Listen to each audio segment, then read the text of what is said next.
Hello, my name is Josefa Garcilaso, and this is Protecting Citizens from Wrongful Deportation. Congress must.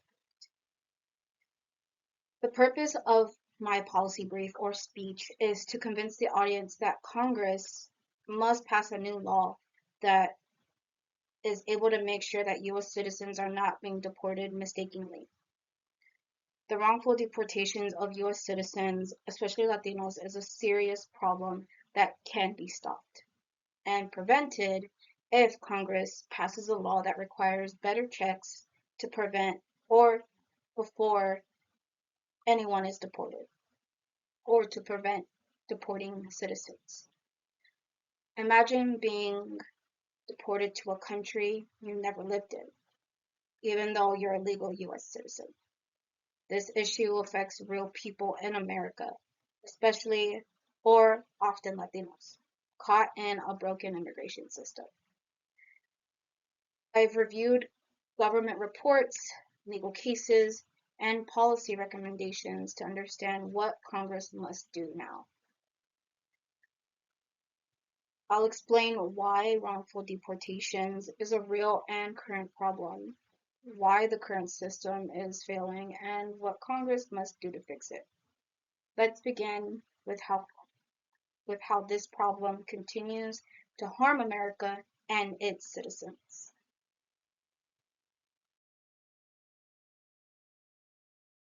Wrongful deportation isn't just a thing of the past.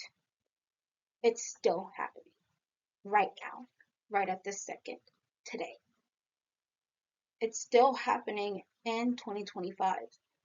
As of right now, US citizens, respectfully Latinos, or especially Latinos, have been mistakenly detained and nearly deported due to US or DHS errors. In Peter Sean Brown's case, ICE ignored his birth certificate and detained him regardless. These are not rare events. TRAC reports or track reports show thousands of detentions involving people with no criminal record or proven citizenship claims. Latino citizens are at the highest risk due to assumptions based on name, race, and place of birth. But why is this happening in a country with access to advanced data, advanced technology, and so and legal rights? Sorry.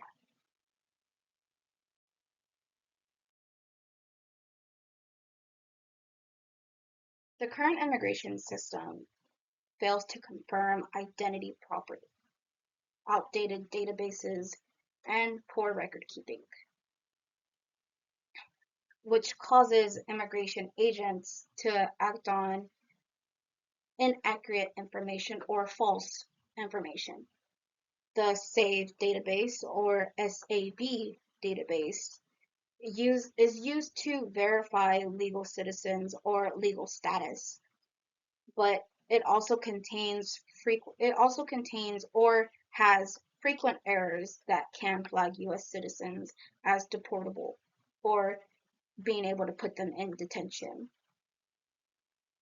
Racial profiling also plays a huge role in this scenario because according to the Cato Institute, which is CATO Institute, around 60% of wrongful ICE arrests involve Latino citizens.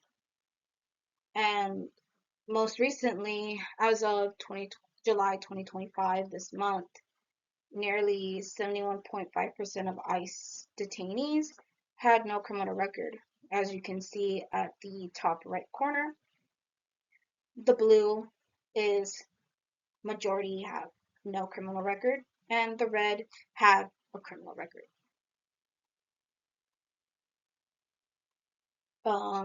This raises serious concerns that innocent people, including US citizens, are being caught in enforcement actions.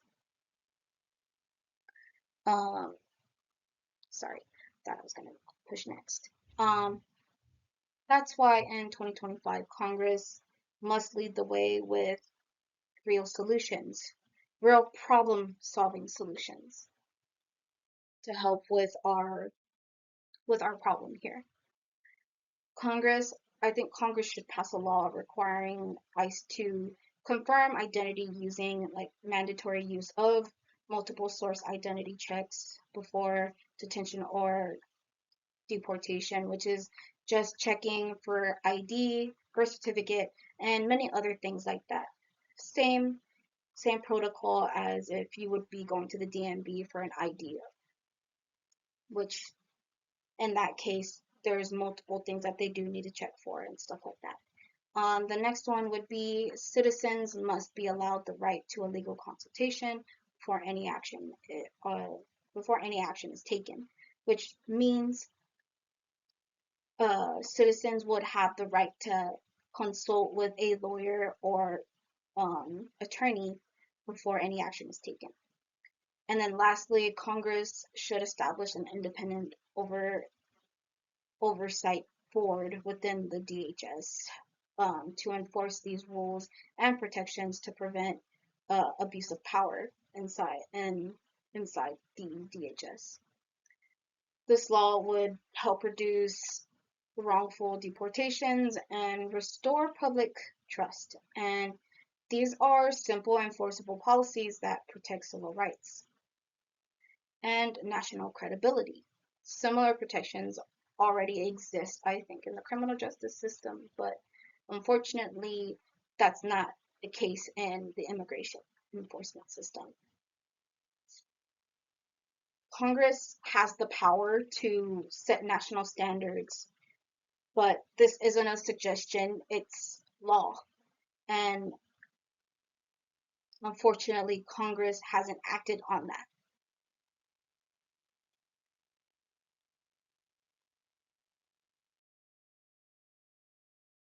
Groups from across the political spectrum, like civil rights advocates, research institutes, like the ones I've mentioned throughout this speech, are, for example, ACLU, which is at the top left, which is abbreviated as American Civil Liberties Union. Then you have TRAC, which is TRAC, Transaction Record Analysis Center. Then we have Cato Institute, which doesn't have an abbreviation, it's just CATO. And then lastly, we have the Human Rights Watch. These are advocate groups or institutes that are urging Congress to pass these protections. There's wide support for change. With growing public support and pressure from civil rights groups, this is the moment for Congress to act. It is the right moment to act. If this seems unfair to you, you're correct. It is. Wrongful deportations are real, very real, and they can harm people, families, communities, and countries if it was a even larger problem with the whole world. Wrongful deportations are not accidents. They are the result of failed policies, but they are fixable, fortunately.